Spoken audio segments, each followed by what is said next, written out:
లక్ష్మీ దీపం అనేటటువంటిది సౌభాగ్యం గురించి, అలాగే ధనప్రాప్తి గురించి వెలిగించేటటువంటిది లక్ష్మీ దీపం. ఓకే. చాలా మట్టుకు ఈ లక్ష్మీ దీపం గురించి తంత్రశాస్త్ర విధానంలో, శాక్తేయ తంత్రంలో లక్ష్మీదేవిని ఎలా ప్రసన్నం చేసుకోవాలి, ఏ రకంగా చేస్తే ఎలాంటి ప్రయోజనాలుంటాయి అనేటటువంటి కొన్ని కొన్ని విషయాలలో, కొన్ని కొన్ని శ్లోకాలలో మనకు చెప్పడం జరిగింది. ఓకే. ముందుగా ఇది ఎందుకు వెలిగించాలి అని అంటే గనక, ఇంట్లో సౌభాగ్యం గురించి వెలిగించేటటువంటి పద్ధతులు కొన్ని ఉంటాయి.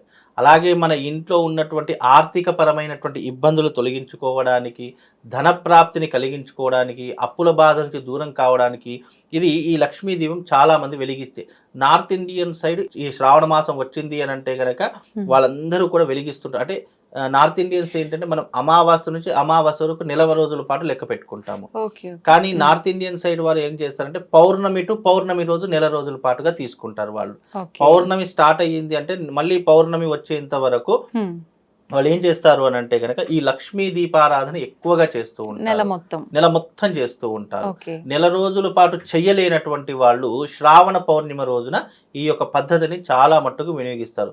మార్వాడి వాళ్ళైతే తప్పకుండా శ్రావణ మాసం పౌర్ణమి వచ్చిందంటే ఈ దీపారాధన తప్పకుండా ఆచరిస్తూ